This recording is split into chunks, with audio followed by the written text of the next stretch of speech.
अजपा जाप 4 वर्ष तक सावधानी से कर लिया जाए तो मुझे इसका जो अनुभव हुआ है परम दयालु नारायण की कृपा से कि उसे 4 वर्ष में भगवत साक्षात्कार हो जाए। नारायण स्वामी को 4 वर्ष में, तो कह रहे नारायण भगवान की कृपा से इस दास को जो अनुभव हुआ अजपा जाप से 4 वर्ष में भगवत साक्षात्कार। पर अजपा जाप एक अलग है जो निरंतर चलता रहता, चलाना नहीं पड़ता। इतनी व्याकुलता इन महापुरुष के अंदर थी और इतने असंग थे। एक रस्सी केवल कमर में और टाट की पट्टी की लंगोटी, बस पूरा टाट ऐसे गमछे की तरह नहीं, केवल टाट की लंगोटी, एक रस्सी, बस पूरे जीवन में गर्मी सर्दी बरसात। और व्याकुलता इतनी थी कि प्राण त्यागने के लिए तैयार थे कि मुझे कोई सद्गुरु मिले। जब देखा कि उनके अनुकूल भाव नहीं बैठ रहा है तो हिमालय में पहाड़ी पे चढ़ के गिरने ही वाले थे अपने शरीर को नष्ट करने। कितनी बड़ी मुमुक्षुता। उसी समय पीछे से किसी ने पकड़ा और कहा, मंत्र ही तो चाहते हो ना, नारायण नारायण नारायण यही जपो, असंग रहो, असंग रहो, नारायण नारायण जपो। वो औरों की असंगता की बात जाने दो, शरीर से भी असंग हो गए। वो कह रहे कि 4 वर्ष में अजपा जाप से मेरे स्वामी नारायण की कृपा से इस गुलाम को भगवत साक्षात्कार हुआ। पहला जो दर्शन हुआ, इससे पता चलता फिर आगे दर्शन होते रहे। पीछे छम छम की आवाज आई। अचानक वो इतना आकर्षण था कि मैं मुड़ा, देखा वो विमान की छोटी छोटी घंटियां बज रही थी। 4 पार्षद जो भगवान नारायण के आसपास थे और बीच में भगवान नारायण विराजमान थे। विमान नीचे उतरा, जीव हमने देखा, साष्टांग दंडवत किया, निहाल हो गए। मेरे स्वामी नारायण, जो नाम जप करोगे भगवान वही रूप का अनुभव कराएंगे। उन्होंने कहा, अब तुम्हारा जीवन कर्तव्य पूर्ण हो गया, अब तुम्हारे लिए कोई कर्तव्य। बद्रिकाश्रम चले जाओ और वहां बस मेरा भजन करते रहो, तुम्हारा काम पूरा हो चुका है। इस साधन से मैं कृतकृत्य हो गया, अजपा जाप से। ये अजपा जाप सब कोई कर सकता है, पर इसमें ये नियम है, वाणी से सत्य बोलना। अजपा जाप उसी का चलेगा, सत्य बोलने वाले का।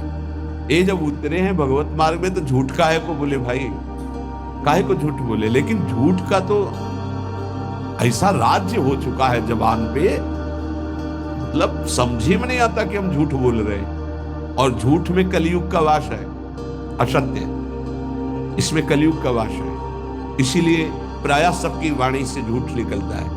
झूठे ही लेना, झूठे ही देना, झूठे ही भोजन, झूठ चबेना। तो कम से कम और भूले तो भूलो, 3 जिन भूलो मालाधारी। हे भगवत पार्षद, तुम क्यों भूल रहे हो कि तुम सत्य स्वरूप भगवान की आराधना करते हो। प्रेम पूर्वक ध्यान करना, समदर्शित्व भाव लाना। अजपा जाप 24 घंटे होता है श्वास के साथ पहले। 4 वर्ष के साधन से विमान में आए हुए भगवान नारायण का दर्शन। भाई जी महाराज का तो ऐसे दर्शन, निज पार्षद जन, निज जन थे, उनके बीच में भाई जी से पूछते जा रहे हैं, पूज्य श्री जयदयाल गोयनका जी, भगवान के चरण कितनी दूर हैं? बस बोले पास हैं, स्पर्श कर रहा हो। कैसे लोगों को विश्वास होगा? कैसे? जैसे वो एक विज्ञान से पढ़े लिखे डॉक्टर, तो उनको लग रहा था कि संत ऐसा कैसे कर सकते हैं कि किसी का कैंसर नष्ट कर दें। जैसे उनको लग, पूज्य राधा बाबा के प्रारब्ध को भाई जी ने अपने शरीर पर लिया। देखो, नाटक करना अलग बात है, सिद्ध संत जन करुणामय होते हैं। कल फिर बताया था, उन्होंने अपने प्रारब्ध जो भजन साधन से एकत्रित किया हुआ, उनको दिया प्रारब्ध अपने ऊपर ले लिया, अपनी टांग कटा ली उनका कैंसर। भाई जी अस्पताल में भर्ती रहे राधा बाबा के प्रारब्ध को लेकर के। इन संतों की महान उदारता और महिमा को कैसे कोई जानेगा। ये अजपा जाप में बड़ी सामर्थ्य है। इसमें क्या होता है कि जपना नहीं होता है, पर यहां तक पहुंचना कठिन है। पीछे बताया गया था कि इतने समय तक अगर आप वैखरी से भजन करें, परसों ही शायद चर्चा हुई थी, फिर आपके कंठ से चलने लगेगा, फिर आपके हृदय से चलने लगेगा, फिर नाभि से चलने लगेगा। ये श्वास पर अभ्यास किया जाता है। ऐसा जैसे आवाज ना निकले पर आप गुनगुनाओ, नाक की वायु को अंदर से काटते हुए नाम के द्वारा, बस आवाज नहीं निकल रही, क्या चल रहा है श्वास में। हमने नारायण शब्द का अभ्यास किया। नारायण स्वामी जी कह रहे, जो हमें गुरुजी ने दिया नारायण नारायण, 24 घंटे इसका अभ्यास करते करते रोम रोम आनंद से भर गया और नारायण शब्द स्वाभाविक चलने लगा। अजपा जाप बहुत जल्दी भगवत साक्षात्कार कराता है, करता नहीं रहता जाप का, और जाप होता है। भोरी सखी जी ने भी कहा, नाम श्वास दो बिलक चलत है, इनको भेद नमो को भावे, श्वास ही नाम नाम ही श्वासा, नाम श्वास को भेद मिटा। बहुत जो चाहोगे प्राप्त हो जाएगा। ये रुपया पैसा संसार की भोग सामग्री, ये तुम्हें कोई देगा भी तो तुम्हारी इच्छा नहीं होगी, आसक्ति नहीं होगी इनकी तरफ। ब्रह्मादि के भोग सब विषम लागत ताई, नारायण ब्रज चंद की लगन लगी है जाई। अजपा जाप को निरंतर चलाने के लिए एकांत में भगवान की कुछ स्तोत्र और प्रार्थना है, उनको गाइए और रोइए, प्रभु से प्रार्थना कीजिए। क्या मुझे अजपा जाप दे दीजिए, निरंतर भजन दे दीजिए, वो दे देंगे। हमने संतों से सुना है कि भगवान भजन मांगने की बात को बड़ी जल्दी पूरी करते हैं, कि मुझे अखंड भजन दे दीजिए। हृदय से जब चाहोगे तब, वो अंतर्यामी है, वो आपके अंदर बैठे देख रहे हैं। भगवान मुझे भजन दे दिए, आपके चल रहा विविध भोगों की, तो पहले उन भोगों को नष्ट करेंगे या पूर्ण कराएंगे, तब आखिरी बातें आएगी। जब विभीषण जी श्री भगवान के सन्मुख गए तो भगवान ने सबसे पहली बात पूर्ण की, जो लंका में चलते समय भाव आया था कि भगवान के चरणों का आश्रय लेकर उनके बाहुबल से इस रावण का विनाश करके जिस सिंहासन पर बैठकर इसने लात मारी, यहीं बैठूंगा आके। पहला काम किया, समुद्र का जल मंगाकर लंकाधिपति पद पर अभिषिक्त कर दिया। लंकेश कह के उन्होंने कहा कि प्रभु उर्कछ प्रथम वासना रही, प्रभु पद प्रीति सरित सो वही। प्रभु आपके चरणों के दर्शन से कोई कामना नहीं। तो भगवान कहते नहीं, पहले कामना की थी उसकी पूर्ति ले। हम भगवान से भजन मांगेंगे, साथ में नाना प्रकार की वासनाएं हैं, तो इसीलिए जब बहुकाल करी सत्संगा, सत्संग सुनते सुनते ये दिमाग में बैठ जाता है कि भोग वासनाएं कामनाएं ये हमें फंसाने वाली हैं, हमें नहीं चाहिए। जब आपके अंदर से उदासीनता आएगी तब भजन की मांग पूरी हो जाएगी। कभी कभी भगवान का गुणानुवाद करके एकांत में रोया करे साधक। कभी रोना आता है अपने इंद्रिय और मन के विलास की पूर्ति ना होने पर। इतने मोटे मोटे आंसू गिरते, तब लगता है कितने कीमती आंसू कितने घटिया जगह में गिरा रहे हो। अरे इन्हीं से प्रभु को खरीद लेते हैं। अगर उनके लिए रो देते तो इतने करुणामय है वो कि आपको आभास होने लगता। भले हम अंतःकरण उस कोटि की व्याकुलता नहीं कि मेरे प्रभु हम पर कितनी कृपा कर रहे हो, अगर हृदय से उनको पुकारे तो निश्चित वो अनुभव में आ जाते हैं। छोटी छोटी बातों में लोग रो देते हैं, ऐसे रो देते हैं, मोटे मोटे आंसू चल रहे बात में ऐसे, और प्रभु की चर्चा हो जाए घंटों, कोई फर्क नहीं पड़ेगा। ये तो आश्चर्य लगता है। और भक्तों को चाहे जितना भीषण कष्ट हो, कभी आंसू नहीं निकल सकते। जब आंसू निकलेंगे तो भगवत भाव में निकलेंगे। कह रहे नारायण स्वामी कि अजपा जाप के लिए भगवान से प्रार्थना करो। कभी कभी एकांत में उनके स्तोत्र हैं, गुण हैं, उनको गा गा कर रो, उनसे प्रार्थना करो, हे दीन बंधु मुझे अपना अखंड भजन दे दो। जो चाहिए सब प्राप्त हो जाएगा। भजन से क्या नहीं प्राप्त हो सकता। एकांत में बैठकर रोने से, ऐसे प्रतिदिन जब आप नियम बना करके प्रभु से प्रार्थना करेंगे। मीराबाई जी ऐसा ही करती थी, रात्रि में गिरधर से बात करती थी, प्रार्थना करती थी। नारायण स्वामी जी कह रहे उपासक ये बिल्कुल ध्यान रखिए, यदि नाम सिद्ध करना है तो झूठ बोलना शपथ पूर्वक त्याग दे। झूठ नहीं बोलूंगा। सत्य बोलना इस अजपा जाप के लिए निहायत जरूरी है, निहायत जरूरी है। प्रार्थना है, काहे को मलिन करे जिह्वा, जब हम भगवत मार्ग में चल रहे तो ये याद भूल जाती है हमें कि हमें सत्य ही भाषण करना है, असत्य नहीं बोलना।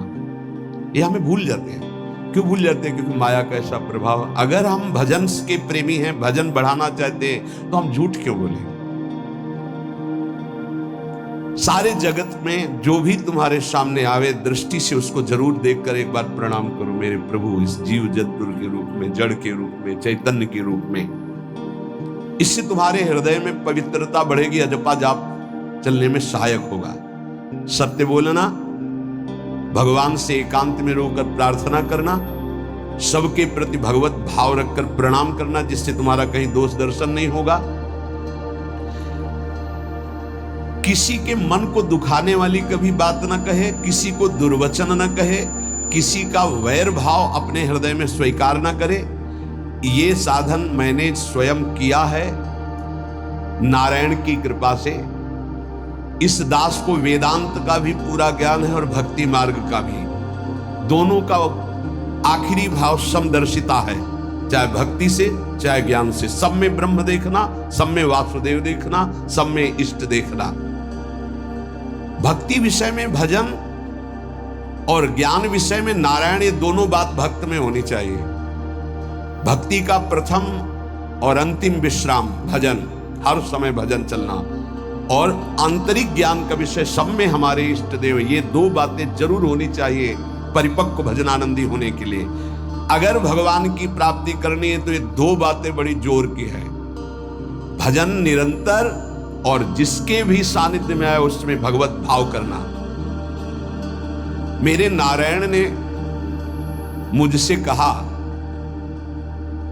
वो फरमाया कि उनके पीछे पीछे मैं चलता हूं जो मेरे ऐसे भजन करने वाले भक्त होते हैं। और श्री कृष्ण चंद्र जी ने दयालुता में भागवत में कहा, अनुब्रजाम में हम नित्यम पूयत्यं गुरेण भी।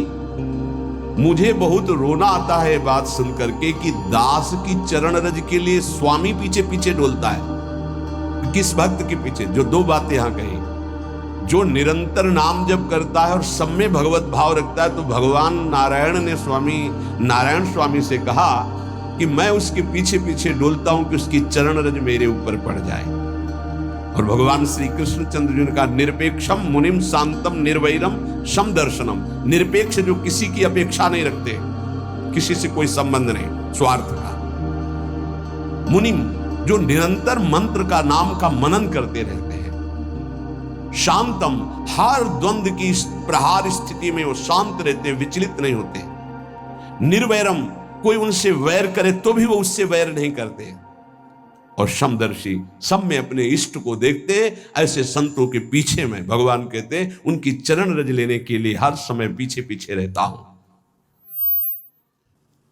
अहिंसा परमो धर्मा शास्त्रों में वर्णन किया गया है, इसलिए किसी भी जीव को कष्ट नहीं पहुंचाना है। गर्दन झुका करके रास्ते में चलना सीखो कि नीचे कोई जीव तो नहीं दब रहा हमारे पैर से। शरीर को सावधानी पूर्वक, किसी को दुख ना पहुंच जाए मेरे शरीर से। वाणी को संभाल कर, किसी के हृदय में बाग बाण ना लग जाए, वाणी का बाण ना लग जाए। बाहर का प्रहार तो सहा जाता है, लेकिन जब हृदय में शब्द चुभता है वचनों का, ये बाण खरकता रहता है।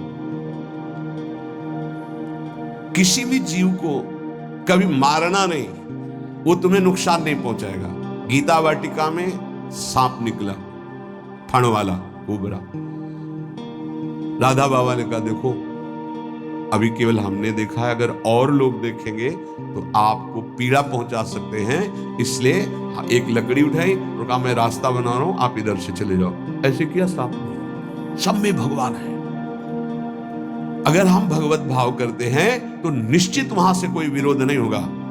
जब हम भगवत भाव करते तो सर्वात्मा भगवान वहां विराजमान, कैसे आक्रमण करेंगे? जैसे रत्नावती जी के लिए माधव सिंह ने जंगली शेर पिंजड़े में बंधवा कर वहां लाए, और ऊपर से बालकनी से पिंजड़े का ऐसे खींच दिया गया, शेर बाहर निकला दहाड़ता हुआ। और वो पूजा में थी ठाकुर जी की। संतशाला में बहुत से संत विराजमान थे। दासी ने कहा महारानी सावधान, सिंह।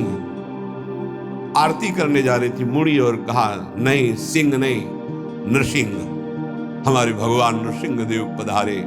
और थाल लेकर मुड़ी तो जैसे सीधी गाय ऐसे खड़े हो गए, तिलक लगाया, आरती की, प्रणाम किया। सिंह घूमा और छलांग मारी ऊपर, जो बालकनी में राजा के पार्षद उसको बंदी बना करके लाए, सांप को फाड़ और जंगल में। किसी संत को, रत्नावती जी को या किसी, वहां कोई क्षति नहीं, लेकिन जो उनकी क्षति के लिए लाए थे उनके लिए वो सिंह, इनके लिए वो भगवान नरसिंह।